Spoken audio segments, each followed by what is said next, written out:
My name is Dorothy Elizabeth Coffee Trout. My maiden name was Weatherby. Okay. Women weren't drafted.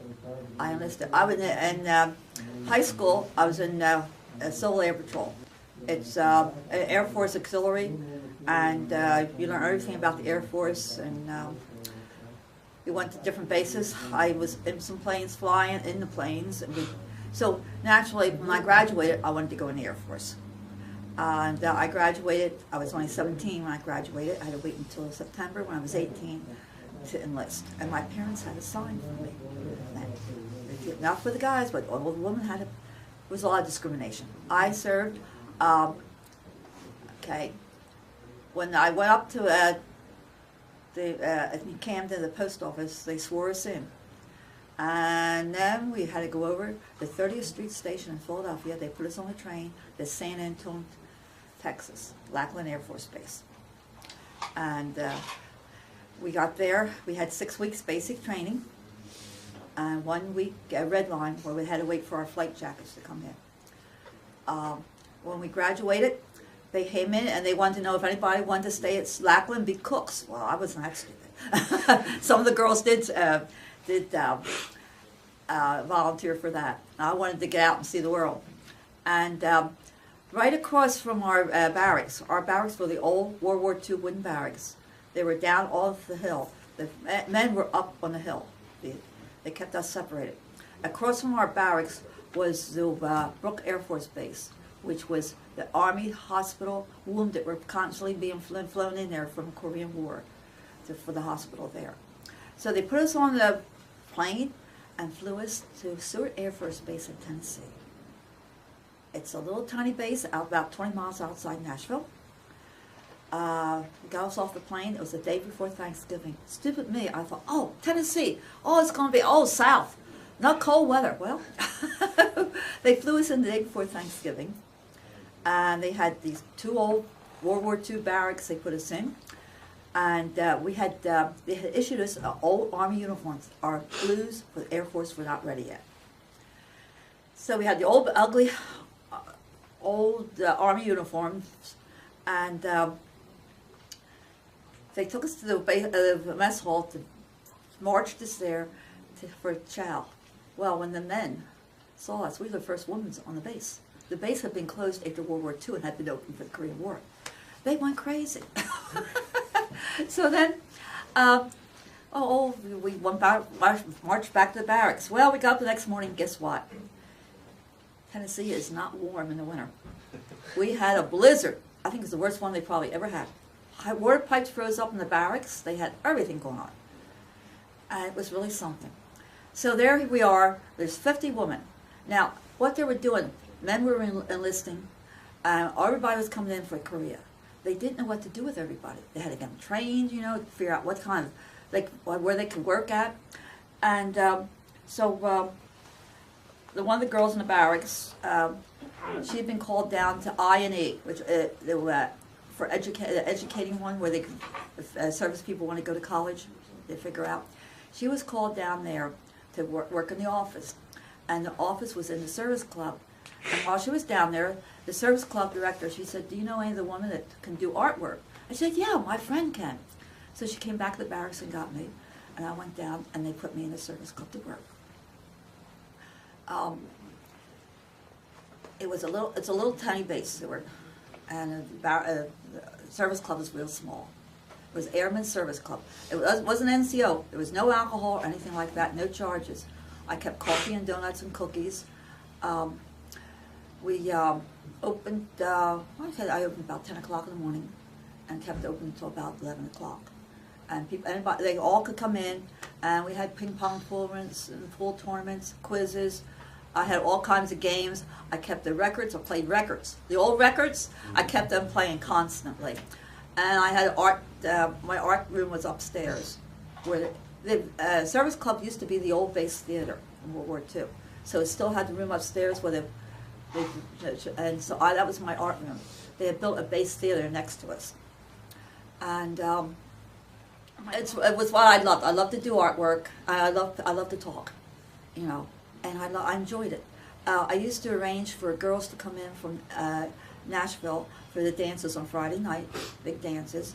And I used to try to get band leaders, big band leaders. And if I did, I would have it down the hangar, down the base, down the flight line, because I have so many. I would get all kinds. And I used to get the Grand Ole Opry stars in. And I met them, all of them. Eddie Arnold, remember anybody know Eddie Arnold? Well, they were over at the Base Theater, and I had met all, Minnie Pearl and all, I met them all. He came over to the club, and he comes in, and he comes over, and he looks at the coffee urn, and he says, "You have any booze?" I said, "No, Eddie, we don't serve that. Have some coffee, or I can fix you some soda." And trying to think what else. It was the most interesting job. Finally, they had our blues. They issued our blues. And boy, was that nice. But the one thing I remember in basic training is that they issued this old Army uniform. Now, the woman, we were still discriminating. We had a button-down dress to take basic training. Here. It was a brown and white striped basic training. That's what you wore. And with khaki socks and little Abners. It was a shoes with one up about that high, and those were the shoes they issued were brown, and they were called Little Abners. And the first week they said, "Oh, you know, we're fussing." They said, "After the first week, you'll be glad you had that. They were the most comfortable shoes you ever." We drilled through with those, everything. The service club. I used to have the motor pool. I could call up, and the driver would come down and take me into Nashville if I needed to get like prizes for the club, anything I wanted to get. Refreshments, I could get anything. If I wanted to take a tour, a bus tour, I called the bus company, arranged for buses, put up a sign-up sheet in the service club, and airmen and airwomen would sign up, and I would get how many. I would call the mess hall, they would pack up box lunches, and off we go for the day. I went to Monmouth Case in Kentucky. There was people in wealthy people in Nashville that had swimming pools. They would invite us there. And Chattanooga, Tennessee, Lookout Mountain. We went there.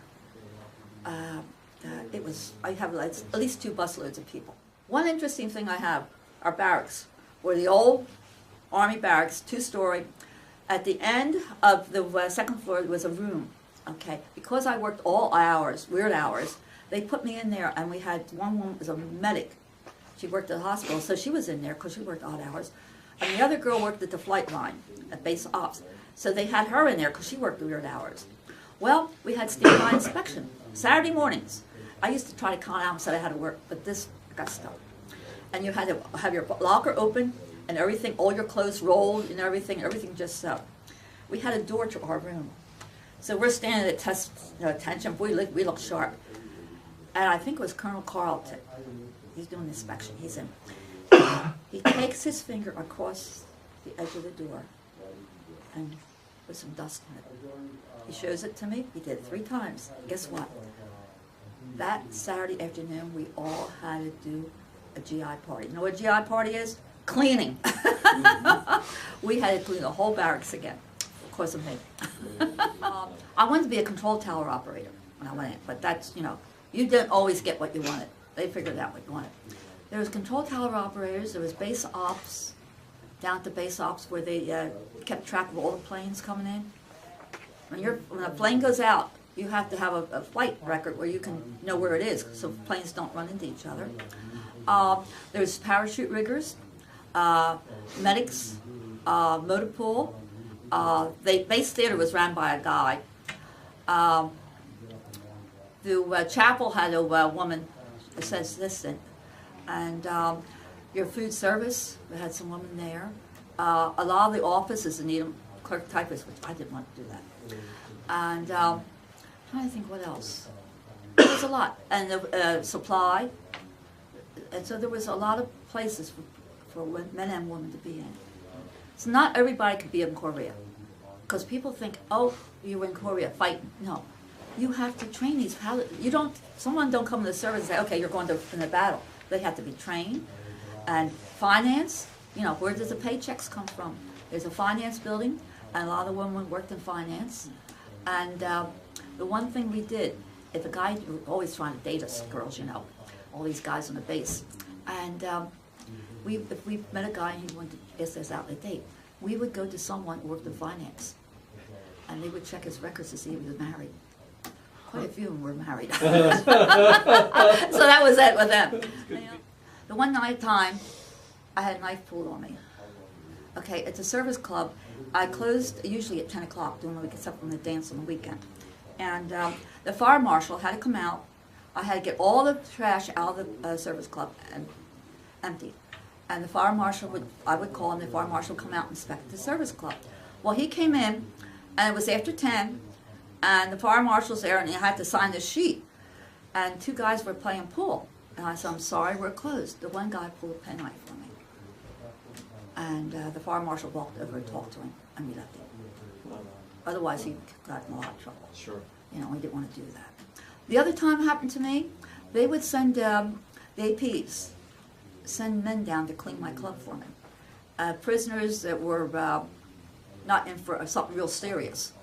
They would send them out in jobs. And so they would send maybe 4 men down to clean my club. Well, one day, one of the guys went out with the trash and didn't come back. Went AWOL. I called APs and they came down. They said, well, guess what? You have to serve the rest of his term in prison. They didn't. And I don't know whether they ever found him. And one time I went into Nashville, and we took a bus a lot of times, unless we could find someone that had a car. And coming back, the APs at the gate pulled me off the bus. And there was a girl that was AWOL, and she looked just like me. I had to prove that I was not that girl. Sure. You get very close to each other. You're all in the same thing. You're all, at night you go into barracks and you're all sitting there laughing and talking. And we had one thing, okay?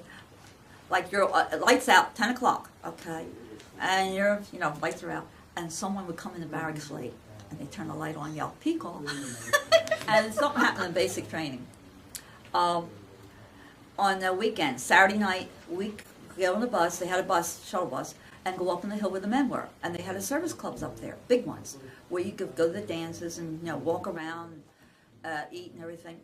So we'd go up there. And something happened, the last shuttle bus didn't go up. And I was one of them. There was, I guess, about maybe 20 of us. Didn't get back to the barracks. So we're up there, and they finally figured out they'd get a shuttle bus up to pick us up. Well, time we got back to the barracks, it's lights out, okay? It must have been about 11 o'clock. So I rush in barracks, and we were at cubicles with 4 bunks in a cubicle, double, 2 doubles, one on each side of the door. I rushed in, stepped down, I flew up in the air. They had set out a blanket, now they had set it all up. Set a blanket, when I stepped on it, I went up in the air, they pulled it up. Then, they had hid my footlocker, my mattress, my sheets, my pillow, my blanket, nothing. I had nothing. And you can't turn the lights on. And the CO, she said, everybody, be quiet, be quiet. I said, I can't find anything, I can't. And the whole barracks is laughing. It was hysterical. I had quite a time, about a half hour before I found something, my mattress. Or I've been asked that if I would have gone into war. If they told me to, yes. But you have to remember, women their upper arms aren't as strong as a man. In gym, in high school, I couldn't get over the horse, I couldn't climb the ropes or nothing. So I don't think I'd been good in battle. Probably by the time I got through screaming, they would have left. But